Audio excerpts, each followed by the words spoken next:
যোৰহাটৰ এলেংমৰাত পানীৰ মাজতে সৎকাৰ এগৰাকী বৃদ্ধাৰ ৩ দিন পূৰ্বে মৃত্যু হৈছিল তামুলী চুকৰ এগৰাকী বৃদ্ধাৰ ৰাইজে কলৰ ভূৰত তুলি ওখ ঠাই বিচাৰি কৰিছিল সৎকাৰ আজি সেই শতায়ু গৰকা বৃদ্ধাগৰাকীৰ তিলনি চাৰিওফালে পানীৰ বাবে ঘৰৰ বাৰান্দাতে কৰিছে তিলনিৰ কৰ্ম অঞ্চলটোত এতিয়াও বুৰি আছে পানীৰে আৰু যোৰহাটৰ পৰা এই সন্দৰ্ভত চন্দন কলিতাৰ এক প্ৰতিবেদন আছে প্ৰতিবেদন আগবঢ়াইছো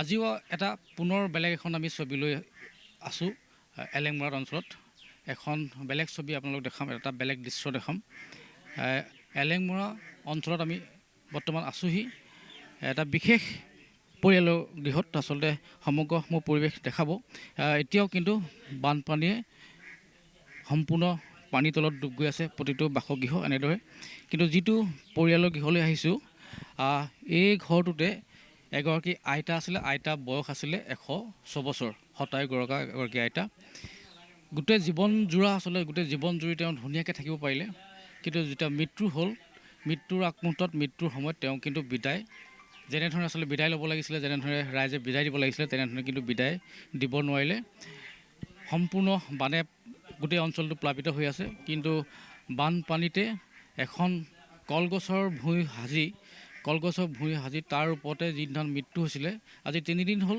আজি তিলনি 3 দিনৰ আগত তেওঁ যিদিনাখন মৃত্যু হৈছিলে সেইদিনা আচলতে কলগছৰ ভূঁইৰ মাজত তেওঁক উঠাই অন্ত্যেষ্টিক্ৰিয়া সম্পন্ন কৰিবলগীয়া হ'ল এই অঞ্চলৰ ৰাইজে এতিয়া আজি তিলনি সম্পূৰ্ণ পৰিৱেশ আমি মেঘে দেখাইছে আজি তিলনি যেনেধৰণে আচলতে আমাৰ হিন্দু ধৰ্মমতে তিলনিৰ দিনা যেনেকৈ কাজ কৰিব লাগিছিলে বাহিৰত যেনেকৈ ভকত বৈষ্ণৱ আহি যেনেকৈ যিটো নিয়ম মতে আচলতে কাজ কৰিব লাগিছিলে সেই নিয়মত কৰিব নোৱাৰা এটাই কাৰণ আছিলে এতিয়াও গোটেই পৰিৱেশটো সম্পূৰ্ণ প্লাবিত হৈ আছে চাৰিওফালে আচলতে সাগৰ পৰিৱেশ সম্পূৰ্ণ ভোগদৈ নদীৰ যি কালৰূপ ধৰাৰ পিছত যিটো বানপানী সেই বানপানী এতিয়াও এই অঞ্চলটোত সাংঘাতিক ধৰণে বিস্তীৰ্ণ এলেকাও এতিয়া সম্পূৰ্ণভাৱে বুৰি আছে আৰু আইতাগৰাকীক মই কৈছোঁৱেই আইতাগৰাকীৰ বয়স 106 বছৰ হৈছিলে শতায়ু গৰকিছিলে আৰু যেনেধৰণে আচলতে তেওঁক বিদায় দিব লাগিছিলে তেখেতক যেনেধৰণে বিদায় দিব লাগিছিলে বা তেওঁ নিজে যেনেদৰে ৰাইজৰ পৰা বিদায় লৈ যাব লাগিছিলে সেই তেনেধৰণে আচলতে তেওঁ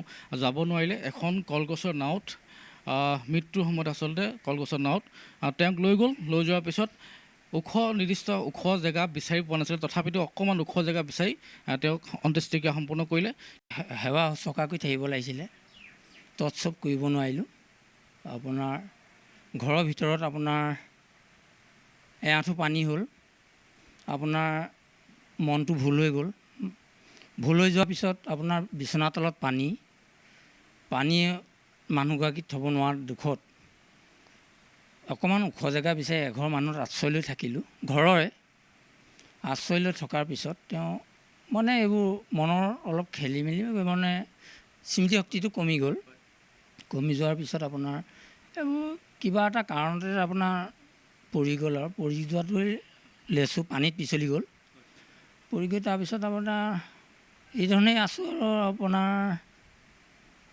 এতিয়া আজি যিবিলাক কৰ্ম কৰিব লাগিছিলে তেওঁ হৈ ভকত আপোনাৰ আমাৰ গাঁওখনত কমেও 170-80 ঘৰৰ ওচৰা ওচৰি এতিয়া আমি এই কৰ্মভাগ যিদৰে পাতিব লাগিছিলে তেনেদৰে পাতিবও নোৱাৰিলোঁ আৰু যিদৰে আমাক আগত 105 বছৰত 70 বৰ্ষ এইখন পাতি গৈছিলে হয়তো আজি ভাল ধৰণে পানী নোহোৱা হ'লে হয়তো ৰাইজে গায়ন বায়ন লৈও হয়তো আদৰি কৰি খৰি খেৰ দিবলৈ হেৰি হ'লহেঁতেন এতিয়া আমি অৱশেষত মানুহগৰাকীয়ে কলত কোৱাৰ চৰ্তটো আপুনি ঘৰত আনি ৰাখিবহি নোৱাৰিলোঁ খৰি দিবলৈ 4জন মানুহৰ ঠাইত এখন কলগছৰ ভূৰত টানি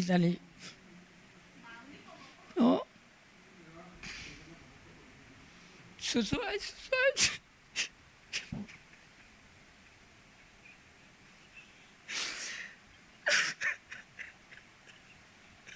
হয় আচলতে খুব দুখৰ কথা খুব দুখৰ এখন আমি ছবি দেখাইছোঁ এয়াই বানপানীৰ মাজত আচলতে ৰাইজৰ চিৎকাৰ পৰিয়ালৰ হাহাকাৰ, খুব এটা দুখৰ ছবি। কোনো ইয়াত ক'বলগীয়া একো ভাষাই নাই। আপোনালোকে নিশ্চয় জানিছেই চাগে, পাইছেও, দেখিছেও, ইয়াত ক'বলগীয়া নাই আৰু। হয়, নিশ্চয় আমাৰো আচলতে ভাষা হেৰাই গৈছে, আমাৰ শব্দ স্তব্ধ হৈ গৈছে। আমিও একো ক'ব পৰা নাই এইটো অৱস্থাত। আচলতে যিটো আমি পৰিৱেশ দেখিছোঁ, প্ৰায় আজি 3 দিন ধৰি তেওঁলোকে এনেধৰণে আচলতে মৃত্যুৰ পিছত 3 দিন ধৰি এনেকৈ আছে। পানীৰ ওপৰতে আচলতে যিটো সময়ত তেওঁ জীয়াই আছিলে পানীৰ ওপৰতে, তেতিয়াও পানীৰ ওপৰতে আছিলে। তাৰপিছতো কিন্তু মৃত্যুৰ পিছতো যেতিয়া তেওঁক অন্ত্যেষ্টিক্ৰিয়া কৰিবলৈ গ'ল, সেই সময়তো কলগছৰ নাৱত আচলতে অন্ত্যেষ্টিক্ৰিয়া কৰিলে। মই এটা দৃশ্য দেখাবলৈ গৈছোঁ, আচলতে যেতিয়া এগৰাকী ব্যক্তি যেতিয়া 100 বছৰ সম্পূৰ্ণ হয়, শতায়ু গৰকাৰ পিছত আচলতে তেওঁক সম্বৰ্ধনা জনায় সকলো ৰাইজে ওলাই আহি। এইখন এখন শতায়ু গৰকা তেওঁৰ আচলতে প্ৰতিচ্ছবি। সেই আইতাগৰাকীক আন্তৰিক সম্বৰ্ধনা জনাইছে ৰাইজে, বিভিন্ন ৰাইজে এনেকৈ বিভিন্ন ধৰণৰ তেওঁক সম্বৰ্ধনা জনাইছিলে। আচলতে যেতিয়া তেওঁ 100 বছৰ সম্পূৰ্ণ হৈছিলে, আৰু আজিৰ দিনটোত তেওঁ যেতিয়া মৃত্যু হৈছে 106 বছৰ বুলি তেওঁলোকে কৈছে। 106 বছৰ গৰকা এগৰাকী আইতা, যেনেধৰণে আচলতে বিদায় ল'ব লাগিছিলে, যেনেধৰণে তেওঁলোকে বিদায় দিব লাগিছিলে পৰিয়ালে, তেনেধৰণে আচলতে বিদায় দিব নোৱাৰিলে। খুব এখন দুখৰ ছবি। সম্পূৰ্ণ বানপানীৰ মাজত তেওঁক বিদায় দিছে। আৰু মোৰ ইয়াৰ স্থানীয় ব্যক্তি আছে, এগৰাকী খুৰা আছে, মই কৈছোঁ খুব এটা দুখৰ ছবি। আমিও আজি তিলনি দিনাখন আহিছোঁ, পৰহি যিদিনাখন আপোনাৰ মৃত্যু হৈছিলে আইতাগৰাকী, 106 বছৰ বয়স, কলগছৰ এখন নাৱত তেওঁক লৈ যাবলগীয়া হ'ল বানপানীৰ কাৰণে। মানে আমাৰ ইয়াত যথেষ্ট পানী হৈ গ'ল নহয়। পানী হৈ যোৱাৰ কাৰণে ক'তো নিবৰ কাৰণে তেনেকুৱা ব্যৱস্থা নাই, নথকাৰ কাৰণে কলগছৰ বুৰতে লৈ যাবলগীয়া হ'ল আমি শ্মশানলৈ। এতিয়া য'ত শ্মশান কৰিলে, শ্মশান কৰি য'ত, তেতিয়া পানী আপোনাৰ তাতে এতিয়াও পানীত এতিয়া পানী হৈ আছে। সেই জেগাকণ আমি আকৌ যিটো আমাৰ সৎকাৰ কৰা হ'ল, সেইটো ছাইবিলাক বা মৃতকৰ যি অংগ, সেইবিলাক আমি ঢাকি ঢুকি তিলনি দিনাখনি কমপ্লিট হেৰি কৰি চাফ চিকুণ কৰি পেলাওঁ। কিন্তু সেইবিলাক এতিয়া কৰিবলৈ নাই, পানীতিয়া কলাফুলীয়া হৈ আছে। গতিকে আকৌ আমাৰ যেতিয়া 10 দিন হ'ব, 10 দিনৰ আগে আগে আমি আকৌ পানী শুকালেহে সেই ব্যৱস্থাটো কৰিব পাৰিম। যেতিয়া লৈ গৈছিলে সেই সময়ত পানী অকণ ওখ আছিলে সেই জেগাডোখৰ? সেইখন অকণমান ওলাই আছিলে, প্ৰায় চাৰিওফালেতো পানী আছিলে, চাৰিওফালে পানী 1 মিটাৰমান মাটি মাত্ৰ ওলাই খোৱা আছিলে। হয়, আচলতে খুব মই কৈছোঁ খুব এটা দুখৰ কথা। আচলতে আজি তিলনি, আৰু তিলনি দিনত এইটো আমি ইয়াত উপস্থিত আছোঁ। এই জেগাডোখৰ কি নাম আছিলে? এইটো এলেংমৰা তামুলী চুক। হয়, আইতাগৰাকী 106 বছৰ হ'ল। 100 বছৰ হওঁতে আপোনাৰ সম্বৰ্ধনা পত্ৰ দিছিলে সকলো ৰাইজ ওলাই আহি। আৰু কিন্তু যেনেধৰণে পাতিব লাগিছিলে, যেনেধৰণে কাষ্ট নিয়মখিনি কৰিব লাগিছিলে হিন্দু ধৰ্মমতে, সেইখিনি কৰিব নোৱাৰিলে। আপোনালোকৰ ৰাইজ তথাপিতো আজি তিলনিত সকলো গোট খাই আচলতে তেওঁলোকক উদ্ধাৰ কৰিবলৈ ওলাই। হয়, হয়। তাৰমানে কি হয়, আপোনাৰ আজি তিলনি দিটো ধৰি লওক আমি বাহিৰত কৰ্মভাগ কৰিব পৰা হ'লে ভাল আছিলে, কিন্তু উপায় নাই। ইয়াতে আৰু আপোনাৰ দেখিছে, ইয়াত ব্লিচিং চিলিচিং দি ৰাইজে গোটেইখিনি চাফ চিকুণ কৰি মেলি ইয়াতে পাতিবলৈ লোৱা সিদ্ধান্ত কৰিলে। তাৰপৰা আপোনাৰ 10 দিনীয়াটো থাকে, তেনেকৈয়ে হ'ব, নিয়ম ভাগ কৰিবই লাগিব। তাৰপিছত যিভাগ কাজ হ'বগৈ, সেইভাগ আমি আপোনাৰ 10 দিনীয়া দিনাখনিয়ে সিদ্ধান্ত এটা কৰা হ'ব, কেনেকৈ পতা হ'ব, ক'ত পতা হ'ব, কি কৰা হ'ব, সেইখিনি আমি সেইদিনাই সিদ্ধান্ত কৰা হ'ব। হয়, নিশ্চয়। মই পৰিৱেশটো অকণমান দেখাবলৈ কৈছোঁ। এনেকৈ এই আইতাৰ ঘৰ তেতিয়াও এইসকল তিলনি যিসকল আই মাতৃ আছে, আই মাতৃসকল আচলতে এনেধৰণে ইয়াতে বহি আজি যিটো নিয়ম কৰিব লাগে। আইতা আপোনাৰ কি হ'ব? মোৰ আমি নখুই বুলি কওঁ, আইতা তামুলী। তেখেতক যিটো সন্মান দিব লাগিছিলে আমাৰ সমাজে নোৱাৰিলে পানীৰ কাৰণে। নিব লাগিছিলে তেওঁক গায়নে বায়নে, কিন্তু নিয়া হ'ল এখন কলগছৰ ভূৰত টানি। দেখিলে বেয়া লাগে। এই পানীৰ অৱস্থাত আজি যিমান আমাৰ মানুহ হ'ব লাগিছিলে আহিব পৰা নাই। ৰাতি হ'লে ল'ৰাবোৰ আহিব নোৱাৰে থাকিবৰ কাৰণে, অকলে থাকিবলগীয়া হৈছে। পৰহি আমি দুগৰাকী থাকিলোঁ, কালি এগৰাকী থাকিলে ইহঁতৰ লগত। আজি বা কি হয়, পানীৰ কাৰণে ৰাতি আহিবলৈ অকণমান অসুবিধা হয়। আমাৰো ঘৰ অকণমান আঁতৰত, সিহঁতৰো তেনেকুৱা একেই, তেনেকৈয়ে আছে আৰু পানীৰ মাজতে। হয়, এনেধৰণে সকলো আই মাতৃসকল ওলাই আহিছে। এনেধৰণে তেওঁলোকে আজি যিটো নিয়ম, তিলনি যিটো কাজ, আজিও তেনেকৈ অনুষ্ঠুপিকে হ'লেও আপোনালোকে পানীৰ মাজতে আজি তিলনি ভাগ অনুষ্ঠিত কৰিলে। আইতাক আমি যেনেধৰণে সেৱা শুশ্ৰূষা কৰিব লাগে তেনেধৰণেই কৰিছিলোঁ। তেনেধৰণে কৰি লাষ্ট মমেণ্টত আমি আইতাক হেৰি কৰিব নোৱাৰিলোঁ, বচাব নোৱাৰিলোঁ। পটককৈ আইতা ঢুকাই থাকিলে। কিন্তু যিটো শাসন মানে আইতাত থাকিব লাগিছিলে বা আমি হেৰি কৰিব লাগিছিলে, আমি পৰা নাই। আইতা ঢুকাওঁতেনো আমাৰ ঘৰতে আছিলে, তাৰপাছতে কলগছৰ ভূৰত আইতাক আনি শ্মশানতো জেগা অকণ আইতাক মানে চাবলগীয়া হৈছে। গোটেই পৰিস্থিতি বানপানী গোটেই বেছিহে হৈ আহি আছে। লাষ্টত অকণমান এই খুৰাঘৰ জেগা অকণ পাই পেলাই তাতে হেৰি দিলে, দি পেলাই এতিয়া উপায় নাই আৰু এনেকৈ আমি হেৰি কৰি আছোঁ। এওঁলোককো এতিয়া ৰখিবলৈ আহিবলৈ আমাৰো এই চব বানপানী অৱস্থাৰ মাজতে আজি তিলনীটো পতা হ'ল। তাৰপাছত কেনেকৈ কি কৰে ৰাইজে আলোচনা কৰিছে আৰু। হয়, মই সমগ্ৰ পৰিৱেশ মোৰ সতীৰ্থ মাইকীয়ে দেখাই আছে। এনেধৰণে আজি তিলনীৰ দিনা সকলো আই মাতৃ, সকলো বৈষ্ণৱ সকলো ধৰণে এনেধৰণে ওলাই আহি আচলতে যি নিয়ম কৰিব লাগে, তিলনীৰ যি কাজ কৰিব লাগে, সেই অনুষ্ঠিতকৈ হ'লেও তেওঁলোকে পানীৰ মাজতে আচলতে ঘৰ ডুবুডু থকা অৱস্থাত এনেধৰণে আচলতে নিয়ম কৰিলে।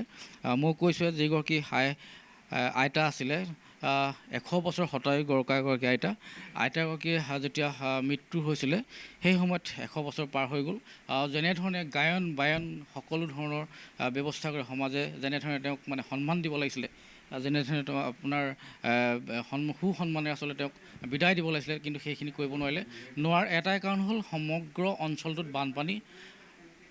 ভোগদৈ নদীৰ যি কালৰূপ, সেই কালৰূপে আচলতে সমগ্ৰ অঞ্চল এলেংমৰা সমগ্ৰ অঞ্চল এতিয়াও বহুতো মানুহৰ ঘৰ এতিয়াও পানী তলত আছে। সাংঘাতিক ধৰণৰ এটা ভয়াৱহ অৱস্থা। কিন্তু তাৰ মাজতে তেখেত আচলতে বাৰ্ধক্যজনিত তেওঁৰ এগৰাকী বৃদ্ধা বাৰ্ধক্যজনিত কাৰণত আচলতে তেওঁ মৃত্যুবৰণ কৰিলে। মই সমগ্ৰ পৰিৱেশ দেখালোঁ, কিন্তু তথাপিতো মই অকণ আগলৈ যাম, অকণমান আগলৈ অকণ পৰিৱেশ দেখাম। আৰু যদি সকলো পৰিৱেশ ভাল হ'লহেঁতেন বা বানৰ এনেকুৱা পৰিৱেশ সৃষ্টি নোহোৱাহেঁতেন, আইতাগৰাকী নিশ্চয় সকলো ৰাইজে গায়ন বায়ন দি আচলতে তেওঁক বিদায় দিলেহেঁতেন। মোৰ সমগ্ৰ পৰিৱেশ দেখাইছে। এতিয়াও এই ঘৰটোহে ভেটিটোহে ওলাই আছে, কিন্তু বাহিৰত কিন্তু সম্পূৰ্ণ বানপানী। আৰু এগৰাকী আইতা এনেধৰণে আচলতে তেওঁলোকক খবৰ ল'বলৈ আহিছে, ওচৰৰ এগৰাকী আইতা। সম্পূৰ্ণ এটা পৰিৱেশ, বিস্তীৰ্ণ পৰিৱেশ। আটাইতকৈ দুখৰ কথাটো, বানপানীৰ মাজতে তেওঁক আচলতে এখন কলগছৰ নাও তেওঁক লৈ গুচি গ'ল। আৰু কলগছৰ নাৱত লৈ যোৱাৰ পিছতেই তেওঁক আচলতে অন্ত্যেষ্টিক্ৰিয়া সম্পন্ন কৰিলে। আৰু আজি তিলনী হৈছে। তিলনীত আচলতে যেনেধৰণে তেওঁলোকে নিয়ম নীতি কৰিব লাগিছিলে, কিন্তু সম্পূৰ্ণ বানপানীৰ কাৰণে তেওঁলোকে নিয়ম নীতি কৰিব নোৱাৰিলে। এখন খুব দুখ লগা ছবি। আমি এলেংমাত আছোঁ, এলেংমাৰ পৰা আচলতে এই এটা দুখৰ ছবি তামুলী চুকৰ পৰা দেখাই আছোঁ। এটা খুব দুখৰ ছবি। বানপানীৰ কাৰণে আচলতে এগৰাকী আইতাৰ আচলতে যিটো সন্মান দিব লাগিছিলে, সেইটো সন্মান নিদিয়াকৈ আচলতে আইতাই তেনেকৈ বিদায় ল'বলগীয়া হ'ল।